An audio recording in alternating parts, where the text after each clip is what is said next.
Votre parcours de carême, chaque jour, proposé par Radio Maria et Catoglade.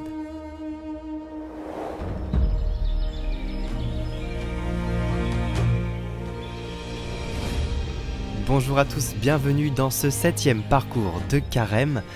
Aujourd'hui, nous allons commencer notre parcours sur le burn-out avec Pascal Lafrogne.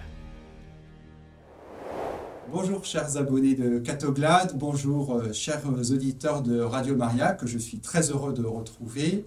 Alors je suis le docteur Pascal Lafrogne, je suis médecin généraliste que ce soit la chaîne Catoglade et la Radio Maria m'ont demandé pour ce parcours de carême de vous accompagner à l'occasion de 3 petites vidéos, de 3 petites émissions sur le thème foi et médecine, c'est-à-dire comment regarder nos problèmes de santé dans le regard de Dieu.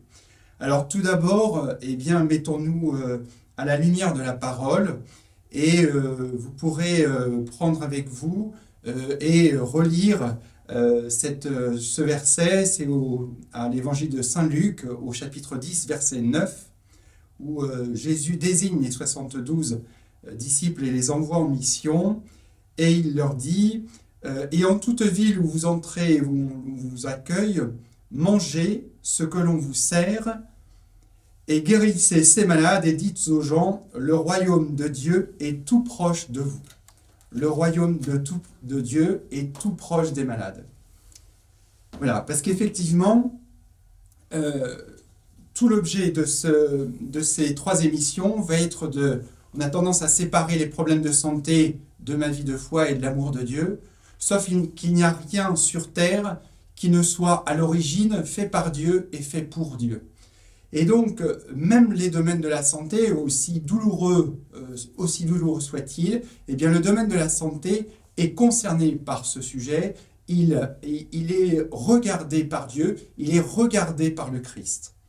Alors si vous le souhaitez, au cours de ces 3 émissions, nous allons voir successivement aujourd'hui le syndrome dépressif vu du côté patient. Ensuite, demain, nous verrons le syndrome dépressif vu du côté des accompagnants, des proches, de l'ami. Et puis enfin, après-demain, nous verrons le burn-out, le syndrome d'épuisement. Alors tout d'abord aujourd'hui, le syndrome dépressif.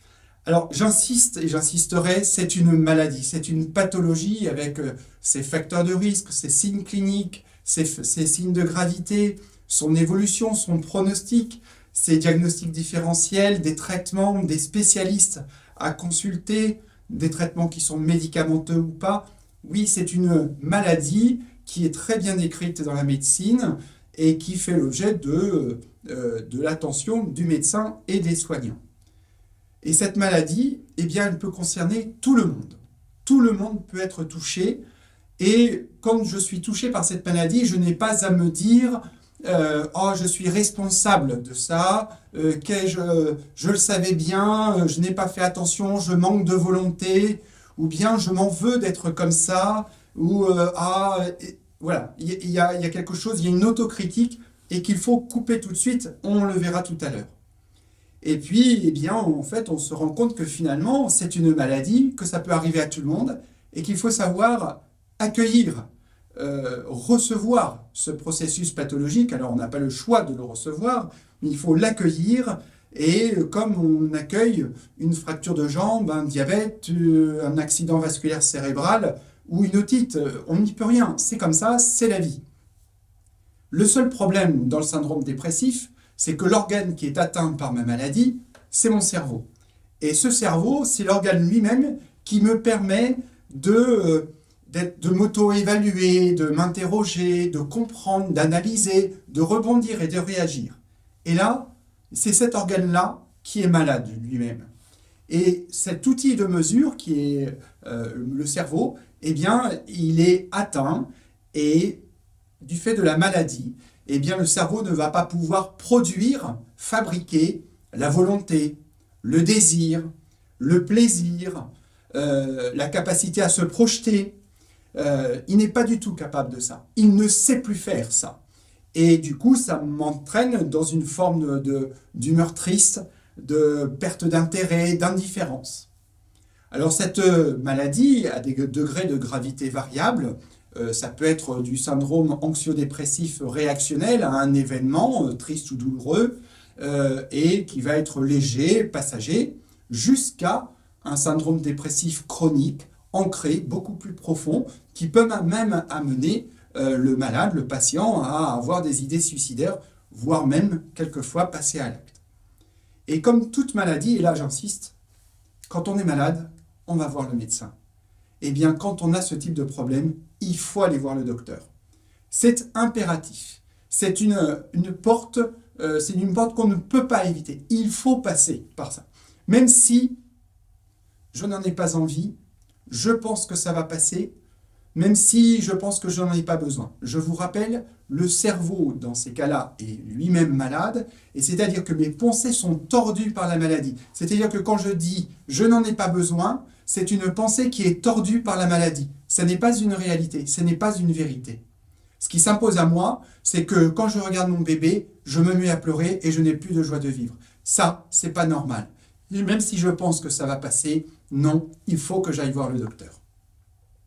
Alors, quand on va aller voir le docteur, eh bien, il va recevoir un petit peu les plaintes, il va avoir une démarche diagnostique, il va vous écouter, il va recueillir les signes, il va évaluer la gravité de la maladie, et puis eh bien, il verra s'il faut un traitement médicamenteux ou pas, s'il faut aller voir le spécialiste ou pas, s'il faut hospitaliser ou pas. Et c'est au médecin de décider. C'est pas au patient. C'est pas à moi de dire si je dois avoir un traitement, si je ne dois pas avoir de traitement, etc. Il faut se laisser faire. Alors, tout ceci étant dit, maintenant, comment regarder tout cela dans le regard de Jésus, dans le regard du Christ? Alors aujourd'hui, eh bien, nous fêtons Saint Joseph. Et ce à quoi je vous invite, eh bien, c'est de regarder ce que fait Saint Joseph, ce qu'est Saint Joseph, pour avoir des petites lumières. Alors que les choses soient claires, Saint Joseph n'est pas dépressif. Loin s'en faut. C'est pas du tout ça, bien évidemment. Mais en revanche, quand on regarde Saint Joseph, eh bien, à l'annonce de la grossesse de Marie, il fait ce que l'ange lui dit. Et il la prend chez lui. À l'annonce de la recherche de Jésus par Hérode, Joseph se lève, il s'exécute et il fait ce que l'ange lui dit.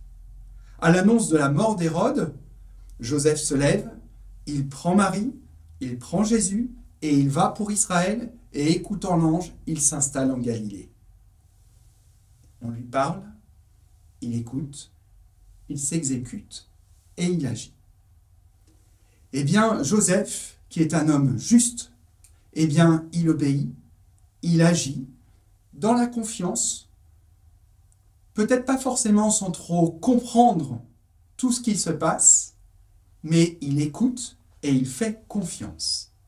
Alors que les choses soient claires, je ne prends pas le médecin pour un ange ou le médecin pour Dieu, mais regardons la réaction et les actes que pose Saint Joseph, et voyons ce Joseph qui est docile, qui est obéissant, qui est confiant et qui est agissant. Alors je vous propose, si vous en êtes d'accord, si vous êtes atteint de cette maladie, eh bien, de demander à Saint Joseph d'intercéder pour vous, pour obtenir cette grâce de l'obéissance, de la confiance, de la docilité, à vous soigner et à vous faire suivre par un thérapeute. Voilà.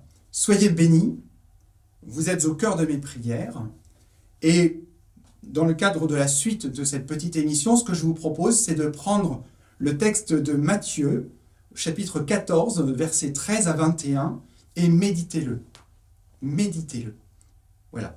Je vous laisse découvrir cette parole, la parole de Dieu. Amen.